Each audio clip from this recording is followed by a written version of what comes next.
Hey everyone, today we've got some good news regarding the 10 new Gambit Prime and Reckoning weapons that were introduced in Joker's Wild. So I'm sure you know by now that these weapons have an abysmal drop rate in both modes. Yeah, I still haven't gotten the hand cannon, scout, or sword despite no-lifing this game for a month. Well, Bungie is actually buffing the drop rates. Yeah, I'm just as surprised as you. I thought for sure they'd wait till after Season 7, but now we only gotta wait until April 9th, which is the big 2.2.1 patch.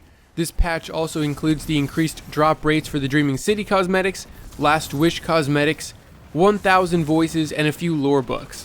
Unfortunately, this patch will release a week after the Shattered Throne, so if you're waiting for that ship, sorry, it's gonna be a few more weeks. If you want to take a look at this blog post, I'll link it in the description.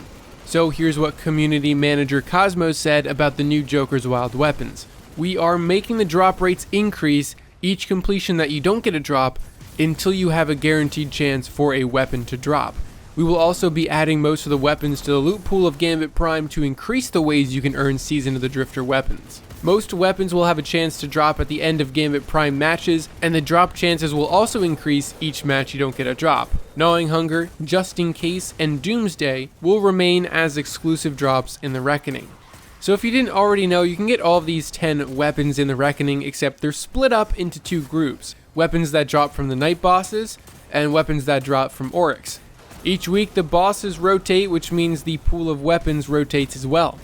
And while you can farm these on tier 2, tier 3 actually gives a higher chance for these, so you'll want to try and level up to farm these more efficiently. When Oryx is the boss, the weapons that can drop are the hand cannon spare rations, the SMG buckout bag, the Doomsday grenade launcher, the pulse rifle Outlast, and the auto rifle Gnawing Hunger. And when the swords, aka the knights, are the bosses, you'll have a chance to get the Soul Survivor sniper rifle, the Last Man Standing shotgun, the Lonesome sidearm, the Night Watch scout rifle, and of course, the Just In Case sword.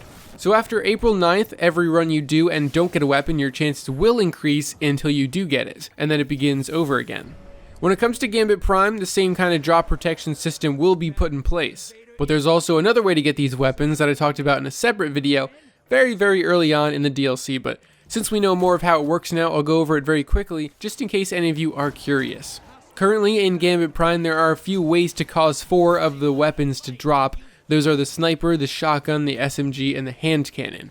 The ways in which you can obtain these 4 weapons will not change after the patch. The sniper drops alongside invader synths and comes from wiping the entire team when invading, or for wiping a bunch of motes from the enemy team. The shotgun drops alongside sentry synths and comes from defeating a bunch of blockers quickly, and also defeating an invader quickly.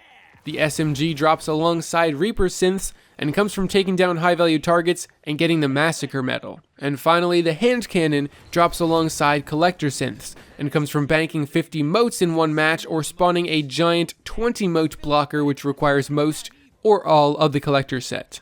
So these 4 weapons can be obtained from their specific triggers in Gambit Prime, and Bungie is also adding all of the other weapons except for the grenade launcher, sword, and auto rifle. Those are going to remain exclusive to the Reckoning, while the rest can be obtained as end of match rewards. But yeah, clearly their data was showing the weapons just weren't dropping enough, and I can absolutely attest to that, especially when it comes to curated weapons.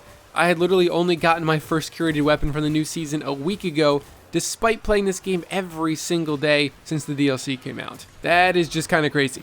Oh, and before I forget, Bungie also brought up Nightfall and Ada weapon rotations. They said they were going to be cracking down on terrible streaks of Nightfalls just not showing up or lasting for weeks and months in a row. And when it comes to the frames, they're actually going to make all weapon frames available every single week and removing the rotation entirely. This is definitely a welcome change, and I have to wonder why they didn't just have a set rotation for these things like they do with modifiers. Would solve a lot of these issues. Anyway, that's pretty much all the big news going on in Destiny 2 this week, or at least the important stuff you should know for the time being. If you have any questions, feel free to ask them in the comments, but for now, I'll catch you guys in the next video.